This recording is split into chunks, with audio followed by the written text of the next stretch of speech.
El tema que se me ha dado en esta noche es el tópico ¿cuál es la misión de la iglesia? Y para eso le voy a pedir por favor que abran sus Biblias en Apocalipsis. Abran sus Biblias por favor en Apocalipsis capítulo 7. Vamos a estar viendo varios pasajes en esta noche y les pido por favor que vamos a buscar varios pasajes en la Biblia.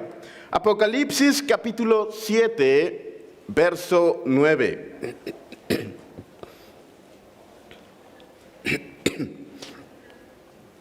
Apocalipsis 7, 9. Dice la palabra del Señor. Después de esto miré,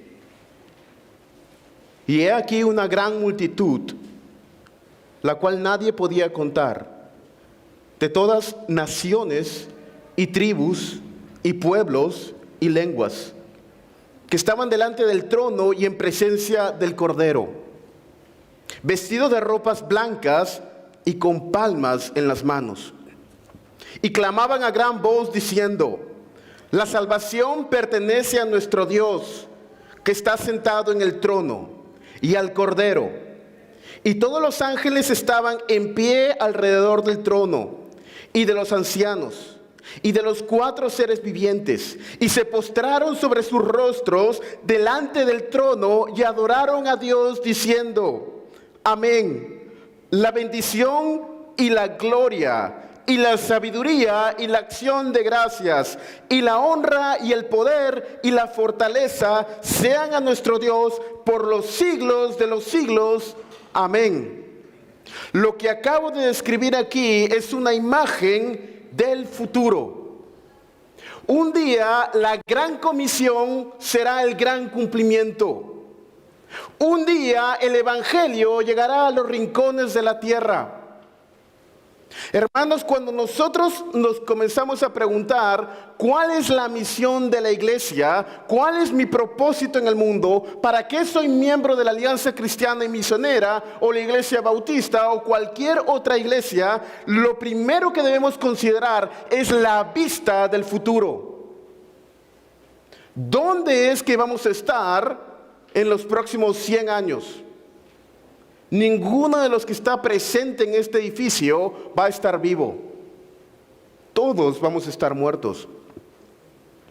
Es solamente a la luz de aquel futuro, de aquel destino como iglesia, que podemos comenzar a examinar cuál es la misión de la iglesia. Hermanos, en medio de toda la incertidumbre que vemos en nuestro país, es muy fácil desanimarse. Vemos la corrupción, vemos los malarios, vemos los crímenes y uno fácilmente puede desanimar. En medio de todos los que hay en la iglesia, vemos vez tras vez que los ricos se hacen más ricos, el evangelio falso de la prosperidad se extiende cada vez más y parece cada vez que el remanente fiel decrece. Hay sequía y hambruna de la palabra de Dios. Y esto puede desanimarnos. Y por último, cuando veo mi propio corazón, lo que soy dentro, es que entonces el desánimo es aún mayor. Pero en ese momento recuerdo quién está sentado en el trono. En ese momento recuerdo quién está sentado en el trono. ¿Quién es quien está llevando a cabo la tarea del evangelio? ¿Quién es el que está a cargo de la iglesia? ¿Quién es el que está a cargo de las naciones? ¿Quién es el Señor soberano? Es aquel que está a cargo de todo en la misión de la iglesia. Hermanos, y cuando nosotros comenzamos a considerar esto, es que todo lo demás encaja en orden. Porque entonces la gloria de Dios va a ser más importante que la gloria del hombre. Porque entonces el temor de Dios va a ser más importante que el temor del hombre. Porque entonces la honra de Cristo Jesús en la iglesia va a ser más importante que la captación de gente a través de medios que a Dios no le agradan.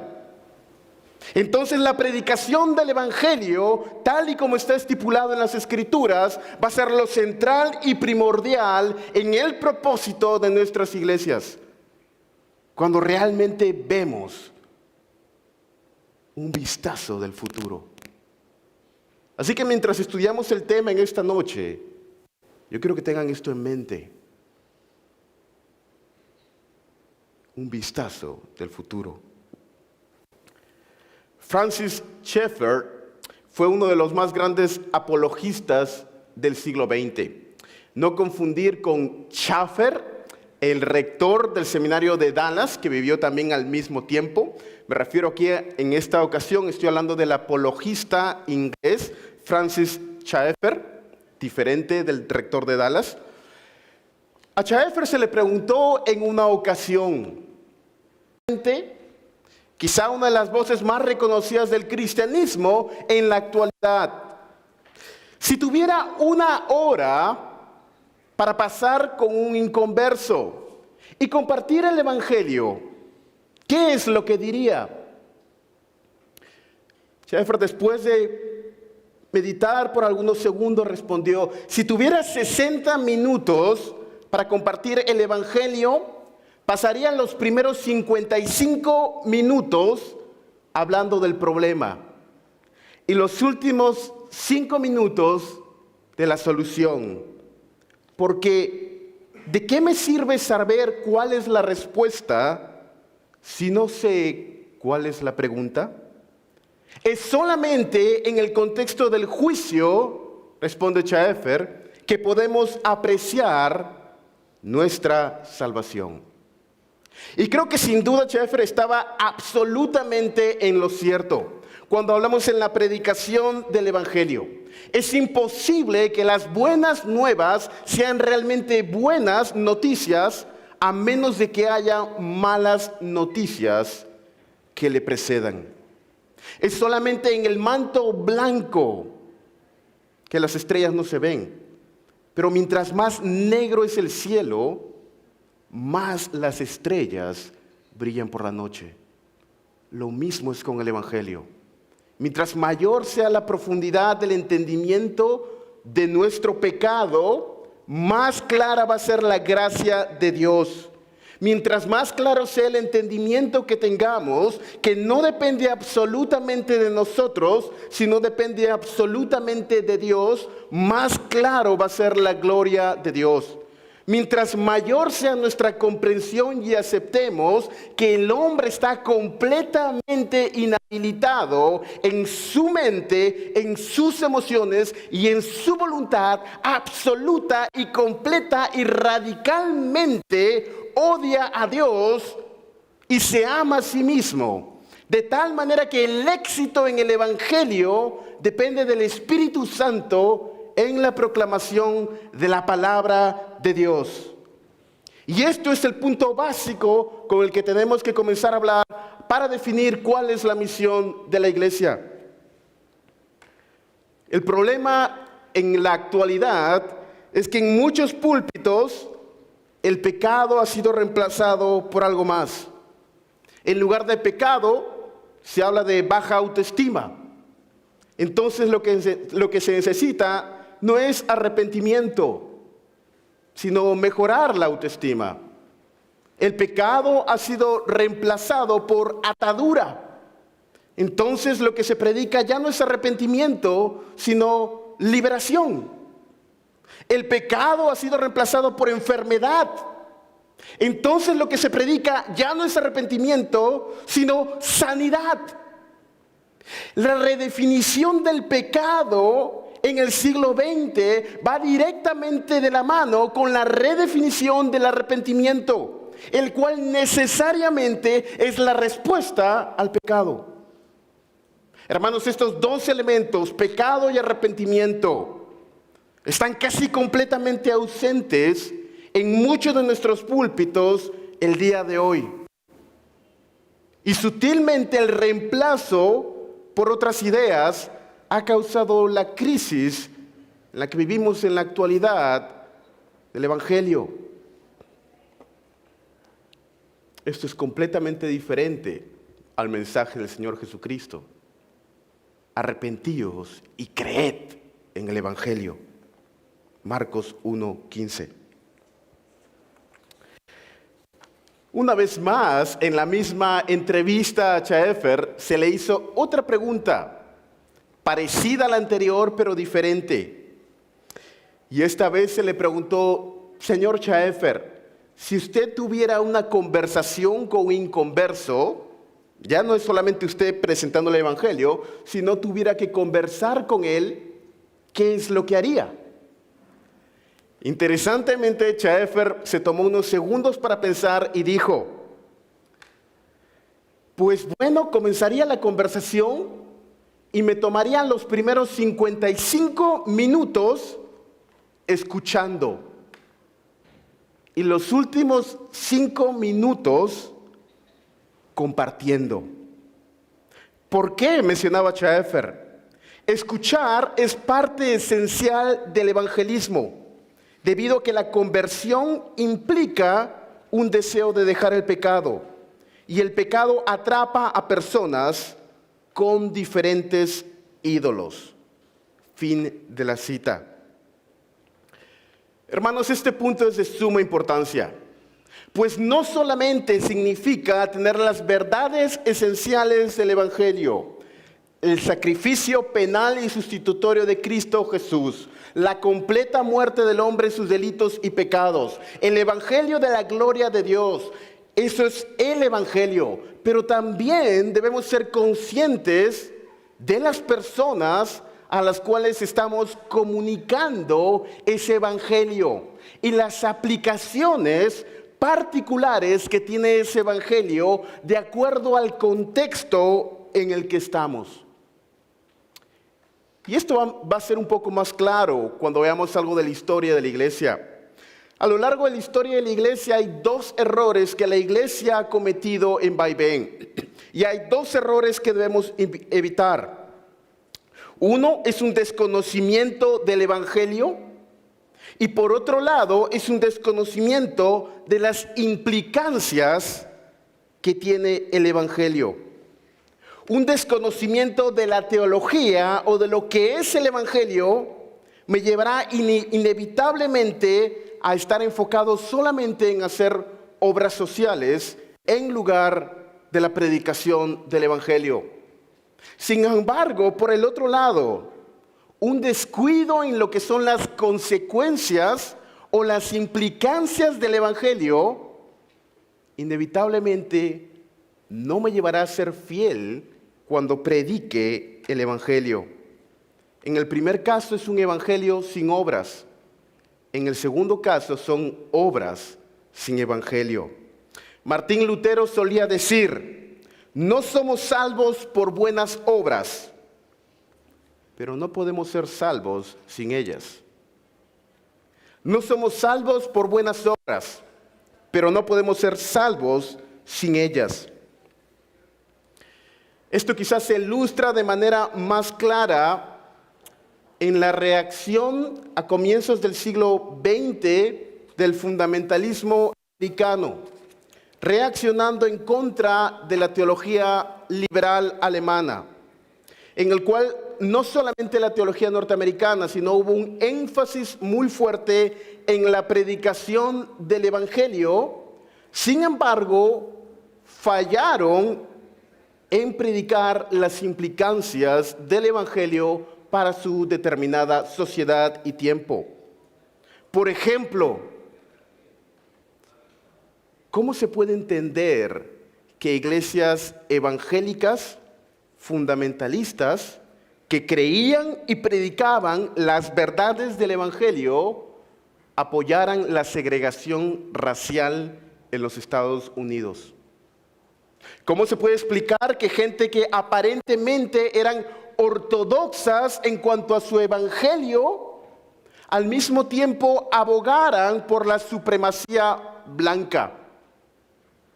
¿Cómo es posible y cómo se entiende, por ejemplo, una iglesia en Sudáfrica completamente ortodoxa en cuanto al evangelio, sin embargo, que apoyaran el apartheid, la segregación racial entre blancos y negros?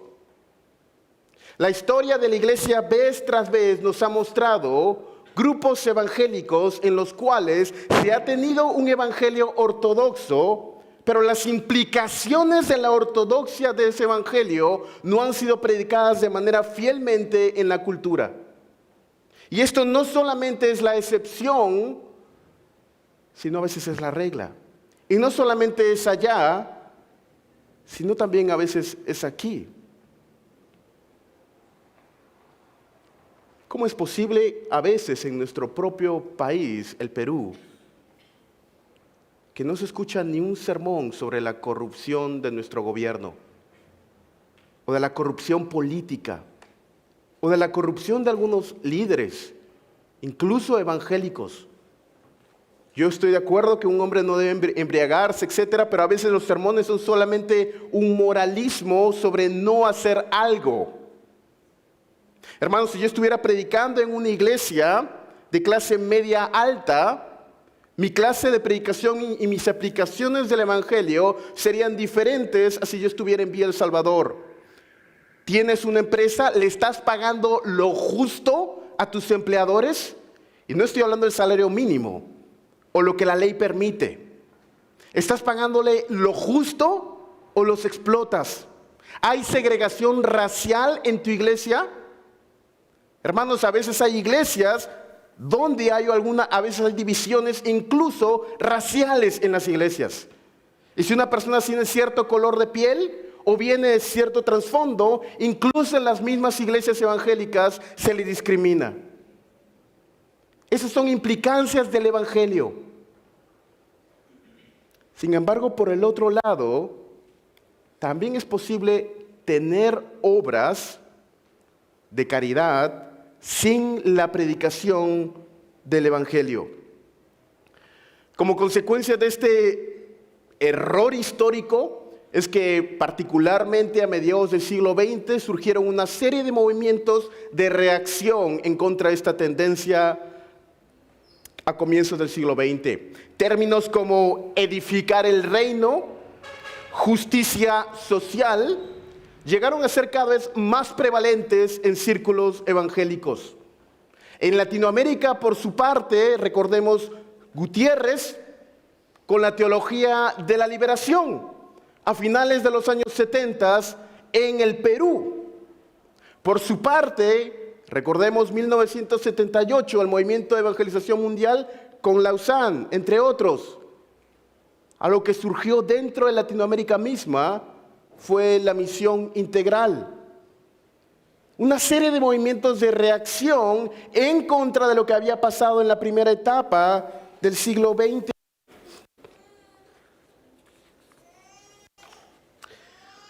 Sin mencionar más sobre estos movimientos, quisiera explicar en los siguientes minutos una exposición de lo que las Escrituras enseñan sobre lo que es la misión de la iglesia. Hermanos, y para esto vamos a ver varios pasajes de las Escrituras. Y quiero por favor comenzar en Génesis 1:26.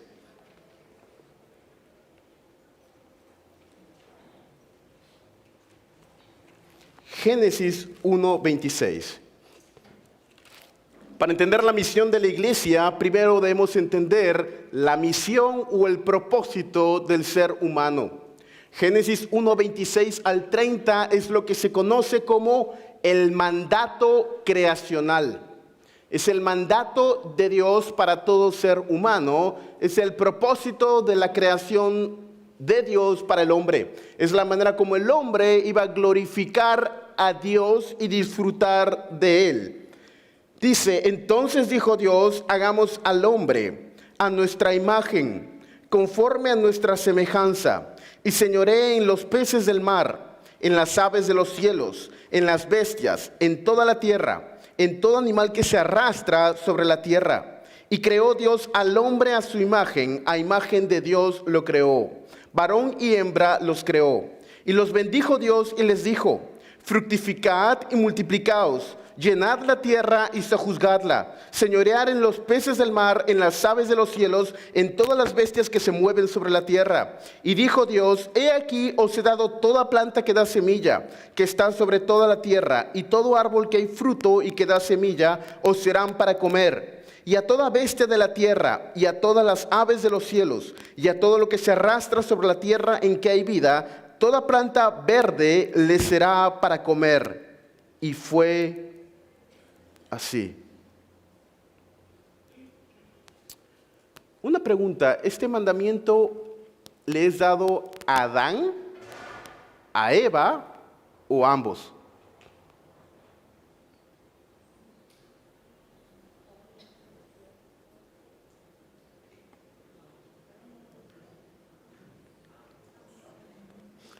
Dice el texto, y los bendijo Dios y les dijo, fructificad y multiplicaos, llenad la tierra y Adán no se podía multiplicar solo, ¿verdad?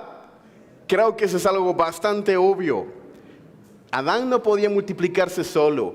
La necesidad de la mujer en el cumplimiento del mandato creacional es algo indispensable, hermanos.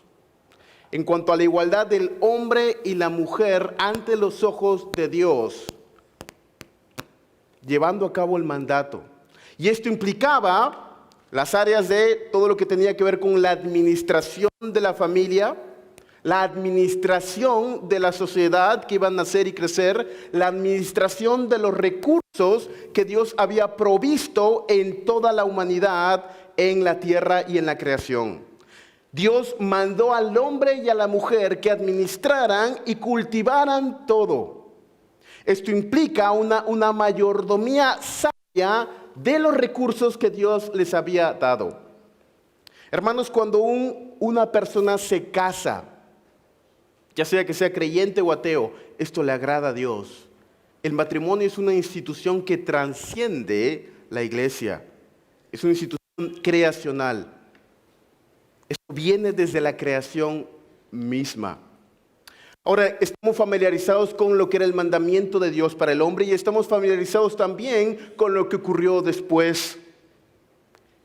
Adán y Eva cayeron en pecado y esto impidió que llevaran a cabo aquel mandato que Dios les había dado en el Génesis.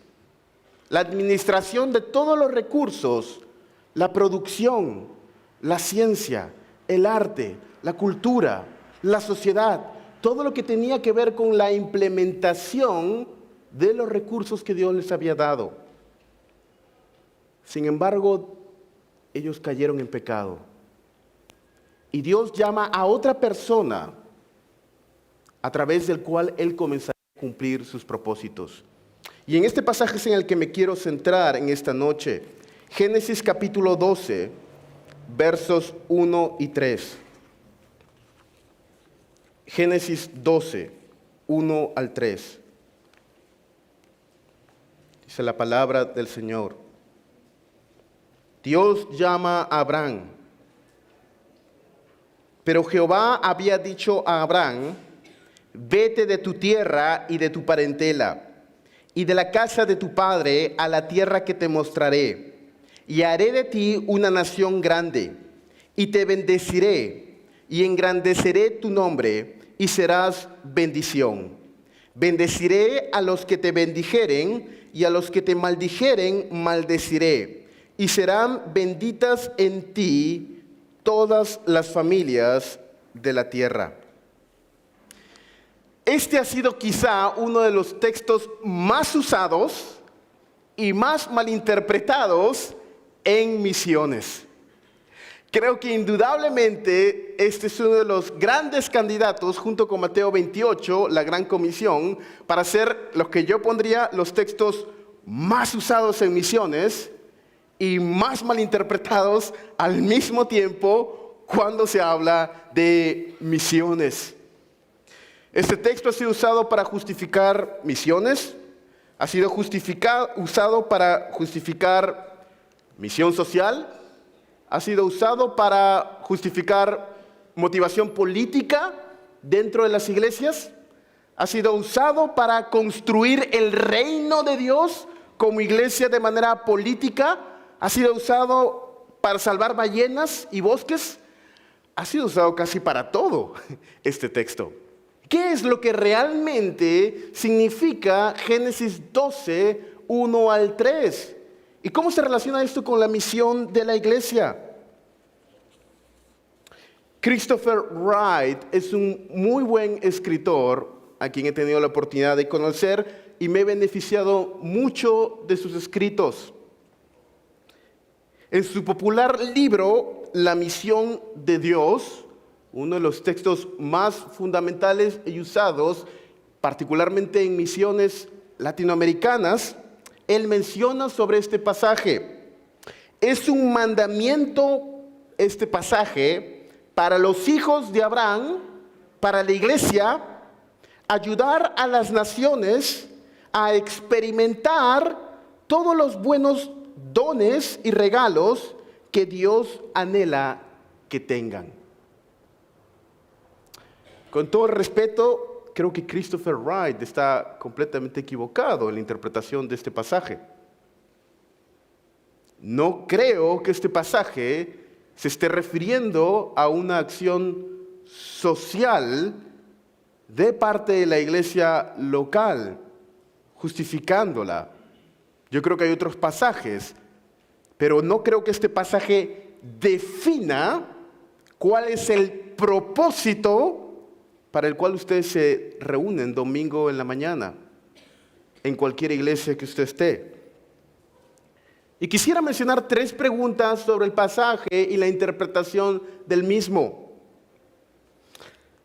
¿Es el llamado de Abraham en este pasaje el llamado para todos los creyentes? Le estoy haciendo preguntas retóricas, es lo que voy a estudiar. Si es así, ¿cuál era entonces exactamente el llamado de Abraham en este pasaje? Segunda pregunta. El verso 2 dice, serás bendición.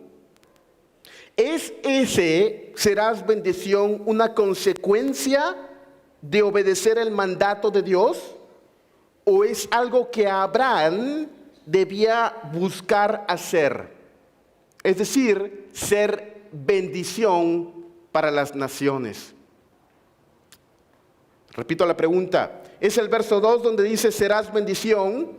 ¿Es el serás bendición una consecuencia de la bendición de Dios sobre él? ¿O es algo que Abraham debía activamente hacer? ¿Por qué? Y van a ver a continuación. Hermanos, este pasaje, y voy a mencionar 2 más, yo creo que son claves para entender este punto.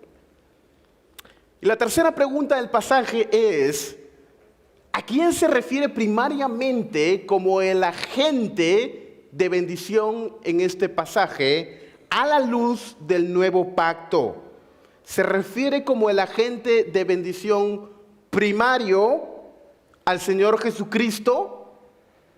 ¿O se refiere a los creyentes en el nuevo pacto, en el verso 3? ¿Está hablando directamente, primariamente hacia los creyentes o hacia el Señor Jesucristo? Con esto en mente vamos a responder estas 3 preguntas y luego vamos a sacar algunas aplicaciones en lo que nos resta de tiempo. No soy hebraísta, debo comenzar con esto. He estudiado hebreo, no soy hebraísta de ninguna manera, pero quisiera citar a James Hamilton. Él ha escrito uno de los mejores, quizá el mejor comentario en Génesis, de una serie en inglés que se llama The New International Commentary on the Old Testament.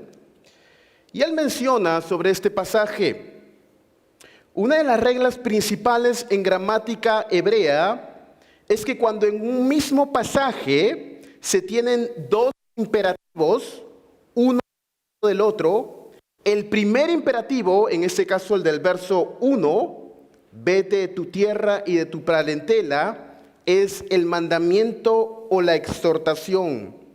Mientras que el segundo imperativo, el que se menciona al final del versículo 2, y serás bendición, es la consecuencia del primer imperativo.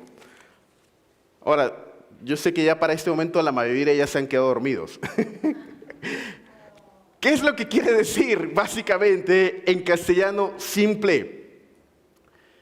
Que cuando dice Dios, serás bendición, el ser bendición era una consecuencia de Abraham yéndose de su tierra y de su parentela y Dios bendiciéndole.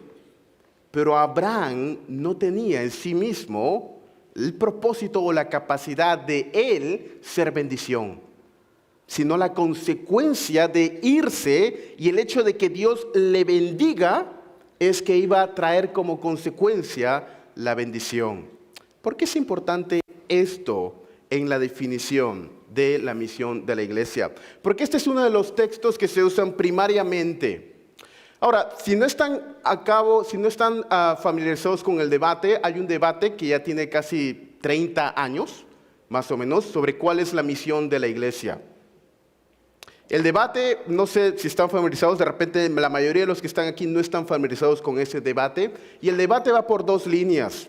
Es la misión de la iglesia A, en cuanto a iglesia local, la predicación del evangelio y del creyente como persona individual hacer buenas obras a la sociedad, o B, es la misión de la iglesia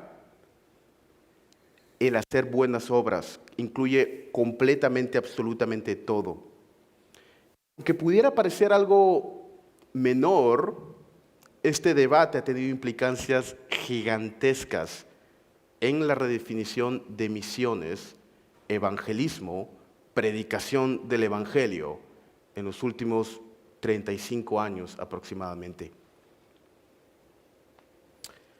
El otro punto que quiero mencionar, hermanos, es que el llamamiento de Abraham, la promesa del cumplimiento de Abraham es primariamente llevada a través del cumplimiento en Cristo Jesús.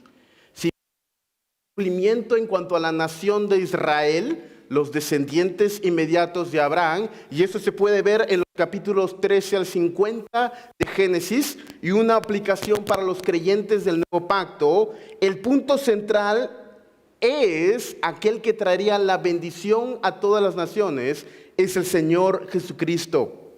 Gálatas 3:16 menciona: ahora bien, a Abraham fueron hechas las promesas y a su simiente. No dice a las simientes como si hablase de muchos, sino como de uno, a tu simiente, la cual es Cristo Jesús. Este pasaje no lo puedo usar para justificar un movimiento político dentro de mi iglesia. Este pasaje no puede usarse de la manera como se ha usado muchas. Yo creo que hay una aplicación definitivamente en el aspecto misionero. Pero si ustedes ven la historia de Israel, nadie tuvo el paradigma de Abraham y salió como misionero. Esto realmente era un prototipo de Cristo Jesús y lo que Él iba a hacer.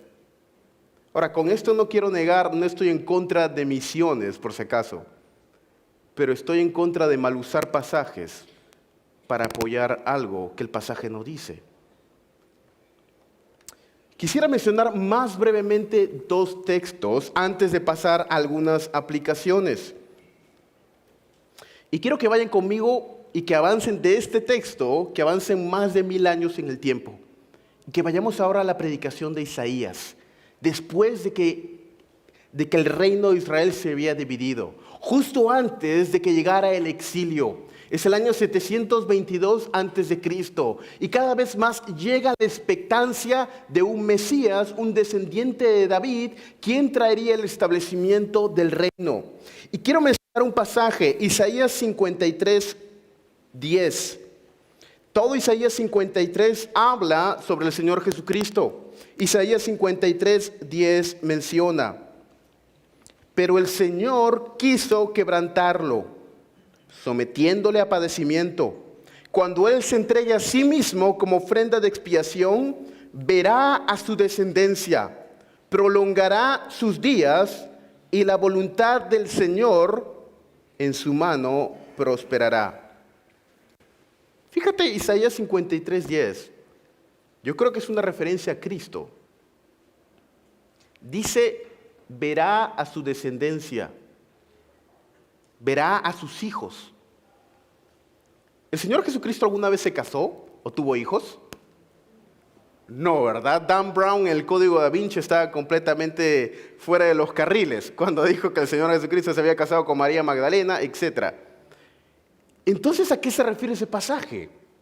Cuando dice verá su descendencia, el Mesías verá a sus hijos y su descendencia será grande. ¿No les suena algo parecido a Abraham?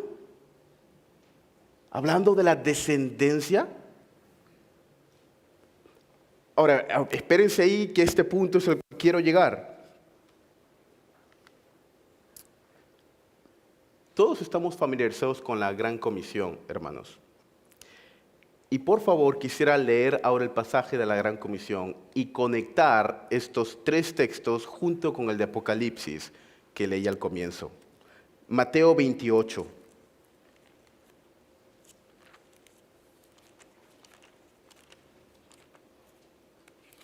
Mateo 28.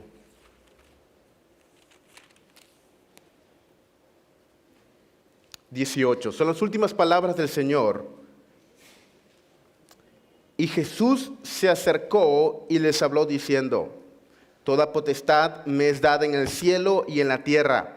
Por tanto, id y haced discípulos a todas las naciones, bautizándoles en el nombre del Padre, del Hijo y del Espíritu Santo, enseñándoles que guarden todas las cosas que os he mandado. Y he aquí, yo estoy con vosotros todos los días hasta el fin del mundo. Ahora, en el Antiguo Testamento estaba la descendencia física de Abraham, el pueblo de Israel, que tenía ciertas promesas de parte del Señor. Sin embargo, también se hace entrever que hay una descendencia que no es física, sino es una descendencia espiritual. Justamente este es el caso del Mesías en Isaías 53. No está hablando de una descendencia física del Mesías en Isaías 53, sino está hablando de una descendencia espiritual. Ahora, sigan conmigo, hermanos. En Mateo 28, el Señor Jesucristo le dice a sus discípulos que vayan y que prediquen el Evangelio, que hagan discípulos de todas las naciones.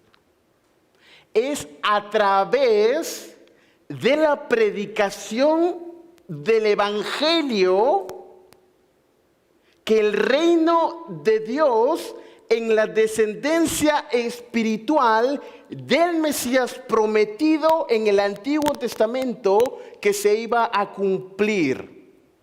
De esta manera, Mateo 28 no está hablando primariamente de un aspecto social o la edificación del reino o la formación de partidos políticos, sino está hablando específicamente que a través de la proclamación verbal del Evangelio en el hacer discípulos, es que esta descendencia de Isaías 53 del Mesías iba a llevarse a cabo y nosotros somos la descendencia del Mesías, los cuales hemos sido incorporados y somos descendientes de Cristo Jesús a través de la predicación del Evangelio.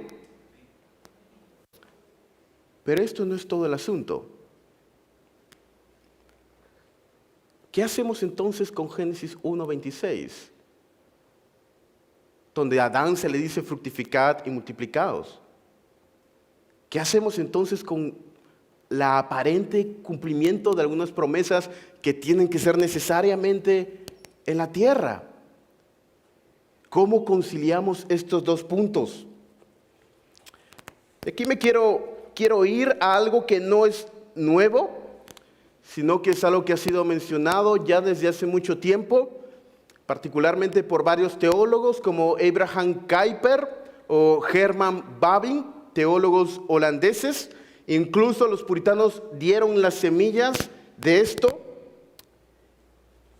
y básicamente definían la misión de la iglesia de esta manera. La gran comisión, lo que el Señor Jesucristo mandó hacer a su iglesia, primariamente en el corazón mismo, estaba vinculada con la proclamación verbal del Evangelio y hacer discípulos. Sin embargo, el creyente individual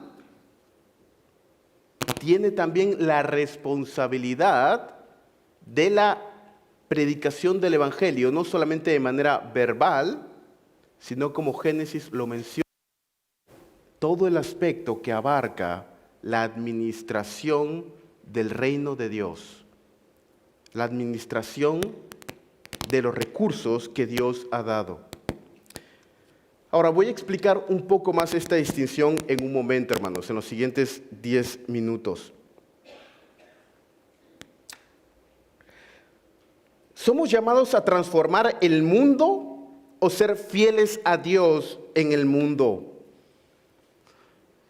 Bueno, depende cómo definamos mundo, hermanos. Si definamos mundo como personas, nuestra misión no es cambiar a las personas, sino testificar acerca del Evangelio, hacer obras de amor en cuanto a la sociedad. Si definimos el mundo como las estructuras sociales, tampoco podemos cambiar la estructura social del mundo, pero debemos ser fieles en cuanto a la influencia que como creyentes ejercemos en el mundo. Por eso es la necesidad de jueces cristianos, abogados cristianos, políticos cristianos, cristianos que estén involucrados en toda esfera de la sociedad. ¿Cuál es el peligro, hermanos, de erradicar esta distinción? Yo creo que hay un peligro grande en erradicar la distinción de lo que tú como creyente individual tienes que hacer y lo que la Iglesia, Alianza Cristiana y Misionera de Surquillo tiene que hacer. ¿Saben por qué? Porque tú puedes estar involucrado en política, creyente, pero no tu iglesia. Porque tú, creyente, puedes estar involucrado en política. Tú puedes lanzarte si quieres como congresista. Esa es parte de tu misión. Pero la iglesia local no tiene esa función y no debe estar involucrada en política. Y parte de no entender esta división es que hay muchas iglesias locales en la actualidad que no están haciendo la función que deberían cumplir como iglesia local, sino que han confundido la misión de la iglesia como una organización en lugar de la misión de la iglesia como un organismo. Están haciendo lo que el creyente individual puede hacer, haciéndolo como iglesia local. La iglesia se vuelve política. El evangelio pierde su significado.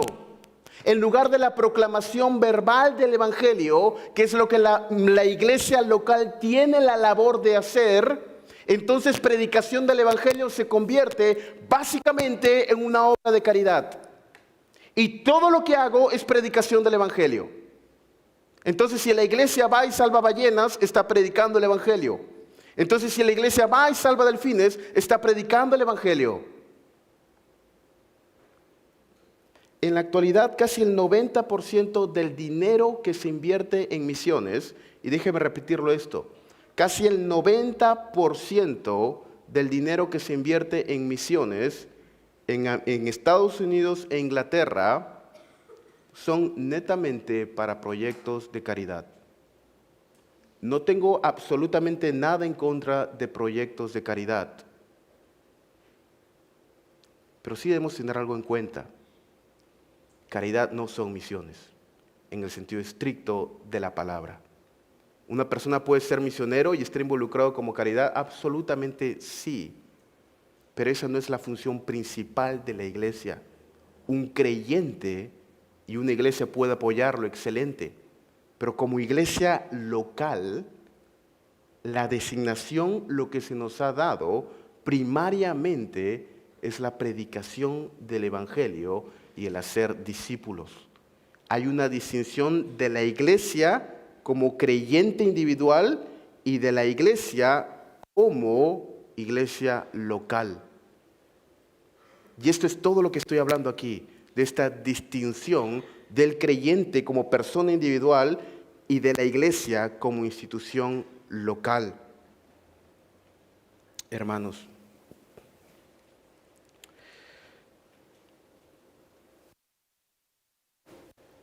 ¿qué significa ser justo como creyente? Ya hemos hablado de la responsabilidad de la iglesia local, hermanos. Y yo creo que esta es una distinción que debemos tener muy en cuenta al momento de estar involucrado en misiones. Creyente, nuestra labor no es edificar el reino de Dios, sino anunciar el reino de Dios. Pero ese anunciar del reino de Dios se muestra a través del reflejo del carácter de Dios, siendo generosos, llevando a cabo justicia en el mundo y teniendo una relación correcta con Dios. Hermanos, cada vez que la iglesia falla en algún tipo del mensaje del Evangelio, es que vemos movimientos tratando de cubrir aquello que la iglesia ha fallado en hacer. Yo creo que el movimiento, por ejemplo, Ni Una Menos, está fuertemente influenciado por feminismo. Yo creo que sí, absolutamente. Pero también, hermanos, debemos ser conscientes que nuestro país es uno de los países donde más maltrato hay hacia las mujeres. Yo estuve viviendo por casi 2 años en Villa El Salvador. Incluso en la misma iglesia, no en la iglesia que yo estaba, pero en otras iglesias, había maltrato hacia mujeres. Y lo que se predicaba a veces era: hermana, tienes que someterte a tu esposo, porque la Biblia habla de sumisión. No, la Biblia no habla en ese aspecto de sumisión. Y como creyente individual, tenemos todo el derecho, la obligación y el mandamiento de alzar nuestras voces y buscar un cambio en ese aspecto.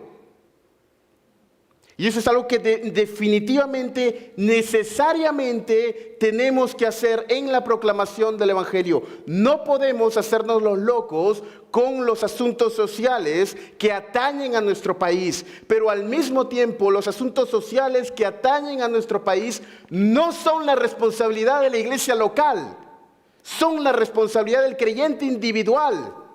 Y hermanos, si esto no lo tenemos claro, vamos a ver cada vez más iglesias locales cayendo verdaderamente en el ecumenismo, ya sea por mis hijos no te metas o cualquier otra cosa, o acción política o Estado o gobierno, etcétera, por no tener esta distinción clara en nuestros líderes.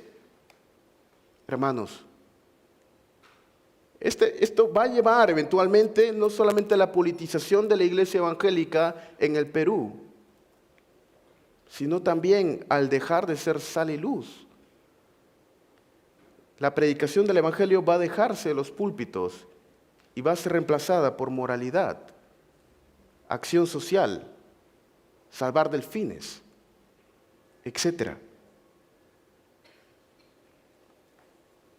Quisiera concluir con un punto, hermanos. Esta breve exposición, yo sé que de repente van a tener 1000 preguntas después de esto. Compren este libro. Compren este libro. Hermanos, lo que les estoy contando no es una exageración. Este punto está bien metido y es un debate bien grande en la actualidad en misiones. Quisiera llevarte de regreso al Perú, a la década de los años 70. 1972 específicamente. Se llevó a cabo el primer censo nacional en la época republicana. La población evangélica fue medida en aquel censo. Éramos menos del 1% en el censo de 1972. La década de los 70 fue una época conflictiva, yo no había nacido, quizá algunos de aquí aún lo recuerden, el año 1979, cuando un profesor arequipeño en la Universidad de Huamanga iniciaría lo que llegaría a ser conocido como la más cruenta guerra civil en nuestro país desde los días de Túpac Amaru. Y me refiero al movimiento Sendero Luminoso, el cual comienza la acción guerrillera en el año 79 colgando perros en el Jirón de la Unión. Para 1993 se volvió a medir la población evangélica en el Perú. Y hubo otro censo. En el censo del 93 éramos alrededor de 7%. La gran diferencia fue en el censo que se llevó a cabo en el año 2009, en el cual la población evangélica del Perú se calculaba en 13.6%. La gran pregunta es, ¿cómo es que el evangelicalismo creció en el Perú de ser casi 0% y unos cuantos miles a ser literalmente millones 30 años después? Si tú te das cuenta en la parte histórica, el mayor crecimiento del evangelio fue justamente en el periodo del 79 al 93. Justamente cuando nosotros estábamos en el mayor sufrimiento como nación. Justamente en medio del Fujichok es que el evangelio seguía creciendo. Justamente incluso aquellos que están familiarizados con la historia de la Alianza Cristiana y Misionera, fue justamente Lima el encuentro con Dios, 1985, justo en medio de todo el terrorismo, cuando la Iglesia Alianza Cristiana y Misionera más creció. LED, la misma historia de esta iglesia. Hermanos, tuve la oportunidad de leer el informe de la Comisión de la Verdad. El cálculo de las personas muertas en el terrorismo fue alrededor de 77,000 peruanos. 77,000 peruanos.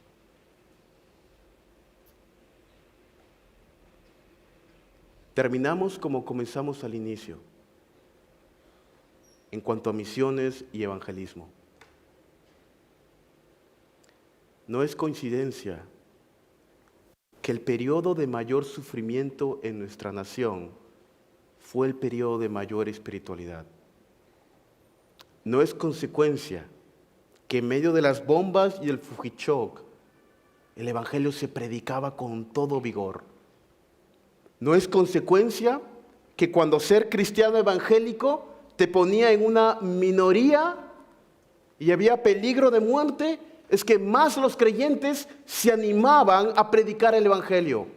Y no es tampoco consecuencia o casualidad que en medio de toda esta prosperidad muchos pastores dejaron esa predicación fiel del evangelio, aquel llamado al sufrimiento y la negación que implicaba necesariamente la sembración y la predicación del evangelio. Y muchas de las grandes denominaciones, iglesias y pastores vendieron su primogenitura por un plato de frijoles, tal cual Esaú. Y si vamos a ver algo diferente en nuestra nación, en cuanto a estas verdades del evangelio, es justamente tener la noción de que va a costarnos. La predicación del evangelio va a costarnos. Va a haber un costo, no solamente económico, en nuestra reputación, en nuestra propia vida, en nuestros propios sueños. Como hablaba el pastor al inicio, dando la ilustración de Policarpo. Por 85 años he servido a mi maestro y él nunca me ha sido infiel. ¿Cómo he de negarlo ahora? Y fue consumido en las llamas. Hermanos, si algo aprendemos de la historia de nuestra nación, es que el Evangelio crece. Y en 100 años de ahora va a seguir creciendo. La única pregunta que nuestros hijos y nietos nos harán fue: ¿a través de ti o de alguien? ¿Por qué si pudiste hacer algo en tu día? ¿Por qué no lo hiciste, abuelo? ¿Por qué no lo hiciste? Hermanos, yo no quiero irme a la presencia del Señor y que la generación que venga en 40 o 50 años diga de esta generación: perdieron el Evangelio. Perdieron el Evangelio. Y yo creo que estamos en el punto en el cual realmente en esta generación se puede perder el Evangelio en esta nación. Hermanos, que el Señor nos ayude, que esta generación haga algo diferente para la gloria de Dios, hermanos, y el establecimiento de su reino en la tierra a través de la predicación fiel de la palabra del Señor.